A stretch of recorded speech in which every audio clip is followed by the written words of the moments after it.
आप जानते हैं कि कुरुक्षेत्र के महासमर से पूर्व एक ऐसा रहस्यमय संवाद हुआ था जिसने विधि के विधान को भी कंपा दिया था।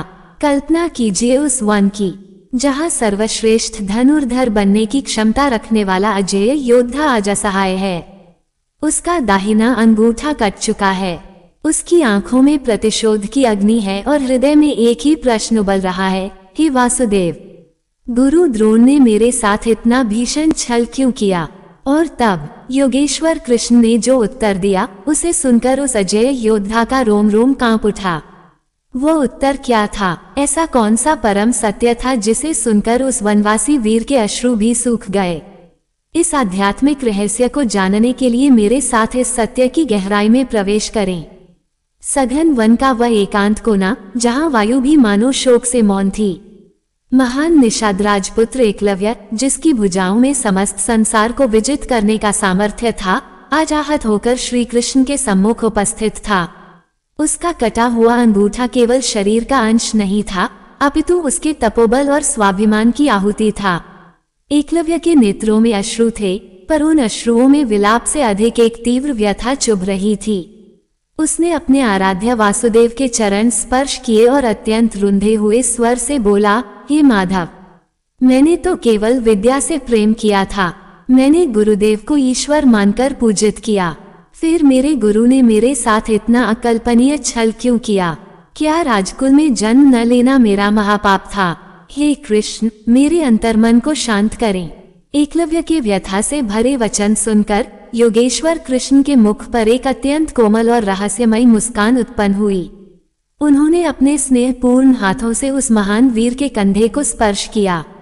श्री कृष्ण अत्यंत मधुर परंतु गंभीर स्वर में बोले, हे वीर, तुम जिसे केवल एक छल मान रहे हो, वह वास्तव में विधि का विधान है, एक अत्यंत गहन रहस्य है। आचार्य द्रोण ने तुमसे तुम्हारा अंगूठा मांगकर कोई स्वार्थ नहीं सिद्ध किया, अपितु उन्होंने तुम्हें एक महापाप के कलंक से मुक्त किया है। ये सुनकर एकलव्य पुनर्तः चकित रह गया। उसकी आंखों में घोर विस्मय छा गया।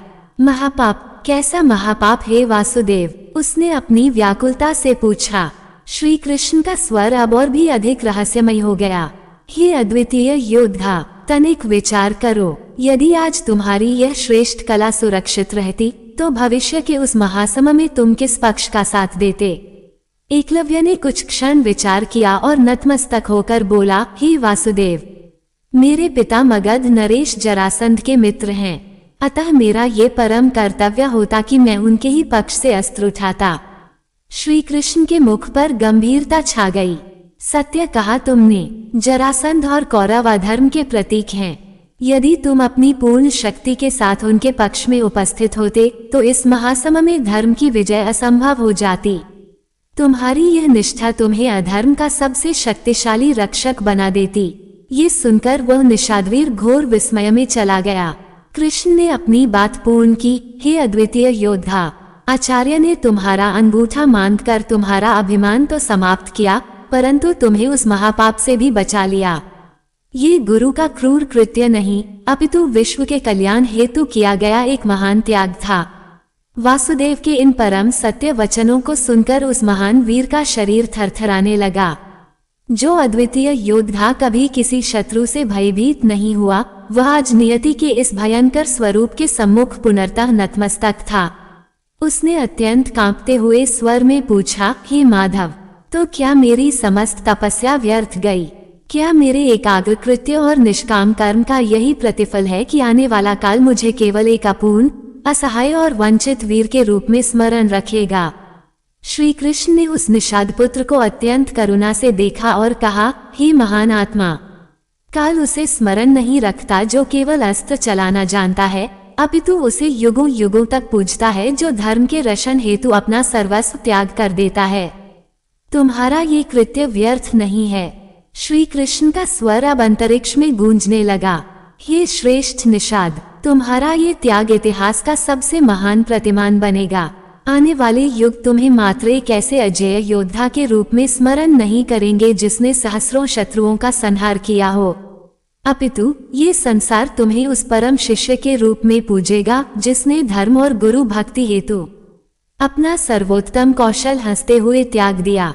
अर्जुन तो केवल अपने गुरु का प्रिय शिष्य कहलाएगा, परंतु तुम गुरु निष्ठा की वह चरम सीमा कहलाओगे जिसे पार करना किसी भी मानव के लिए असंभव होगा। तुम्हारी यह आहुति व्यर्थ नहीं है, यह एक नूतन धर्म की स्थापना है। ये परम सत्य सुनकर एकलव्य का हृदय शांत होने लगा।